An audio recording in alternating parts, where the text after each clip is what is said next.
अक्टूबर 1935 एक कॉन्फ्रेंस हुई। डॉक्टर बाबा साहेब अम्बेडकर ने कॉन्फ्रेंस में सबसे ओपनली डिक्लेयर कर दिया कि वो हिंदुज़म छोड़ना चाहते हैं। ऐसा क्यों, हम जानेंगे पूरी वीडियो में। ये वीडियो का पार्ट 2 है। अगर पार्ट 1 नहीं देखा तो आप लिंक डिस्क्रिप्शन में जाके पहले देख लीजिए। ये मेरा मिसफॉर्च्यून था कि मैं अछूत के साथ पैदा हुआ।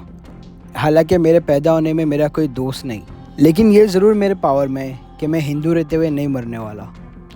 शुरुआत में उन्होंने बताया था कि वो सिखिज़म में कन्वर्ट होना चाहते थे, लेकिन उन्होंने कुछ रीजंस की वजह से ये नहीं किया। मुस्लिम्स के बारे में भी उन्होंने काफ़ी रिसर्च की, बट वो कुछ रीजंस की वजह से मुस्लिम भी नहीं बने और बाद में उन्होंने बुद्धिज़्म में कन्वर्ट किया। मुद्दे की बात इस पे आते हैं कि अगर आप जानो कि सबसे डिसएग्रीमेंट वाली बात रही महात्मा गांधी और बाबा साहेब अम्बेडकर के बीच में, तो वो रही सेपरेट इलेक्टोरेट्स को लेकर। यानी कि इसका मतलब ये होता है कि एक अकेली कम्युनिटी का बंदा ही इलेक्शन के लिए खड़े हो सकता है। यानी कि जो इलेक्शन लड़ रही है सिर्फ वही कम्युनिटी के बंदे आपको वोट डालते हुए मिलेंगे।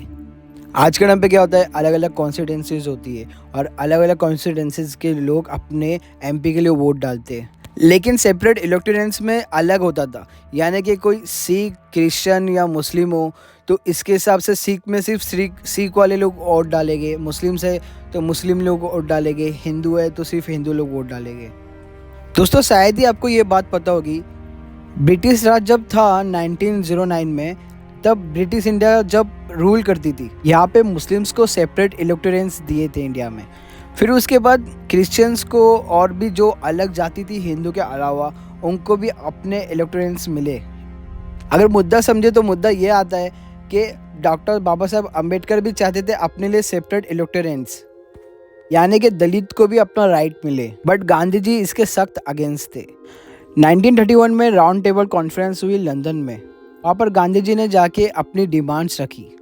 उन्होंने कहा वहाँ पे कि अनटचेबल्स भी हिंदू है और उन्हें भी माइनॉरिटी स्टेटस नहीं मिलना चाहिए, और साथ ही साथ वो ये भी चाहते थे कि मुस्लिम्स, क्रिश्चियंस के लिए भी जो भी इलेक्टोरेट दिए गए, सेपरेट दिए गए, उन्हें भी हटा दिया जाए। और दूसरी तरफ जब बाबा साहेब अम्बेडकर थे, वो चाहते थे कि दलित्स को भी उनका राइट मिलना चाहिए, यानी कि जो माइनॉरिटी काउंट कर रहे तो दलित को भी साथ में काउंट करे। इंडिया में उन्हें भी सेपरेट इलेक्टोरेट्स दिए जाए। कुछ टाइम बाद एक न्यूज़ सामने आई। 1932 में British prime minister Ramsay McDonald ने एक स्पीच दी। उन्होंने कहा कि माइनॉरिटीज़ के लिए जो इलेक्टोरेट्स दिए हुए वो वैसे के वैसे ही रहेंगे। यहाँ पे गांधी जी की बात को रद्द कर दिया गया और इन्होंने ये भी कहा कि दलित माइनॉरिटी सेपरेट माइनॉरिटी कैटेगरी में आ जाएंगे और दलितों को भी एक सेपरेट इलेक्टोरेट्स दिए जाएंगे। और गांधी जी को ये बात ज़रा भी अच्छी नहीं लगी। गांधी जी का मानना था कि अगर किसी भी टाइप के सेपरेट इलेक्टोरेट से देश कभी भी यूनाइटेड नहीं बन पाएगा।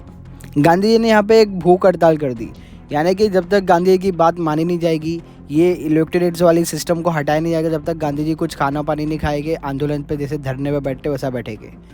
लेकिन यहाँ पे बाबा साहेब अम्बेडकर के ऊपर एक प्रेशर बन रहा था, क्योंकि अगर गांधी बापू को भूखे रहने की वजह से कुछ होता है, बाबा साहेब अम्बेडकर की इमेज खराब हो जाएगी।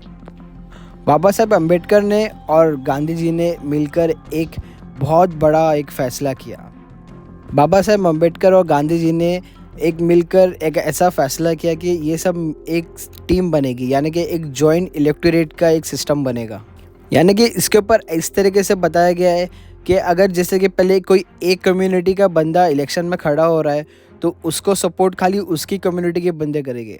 तो बट यहाँ पे चेंज हुआ, यहाँ पे थोड़ा सी कॉम्प्रोमाइज़ हुई, अलग सिस्टम कर दिया गया।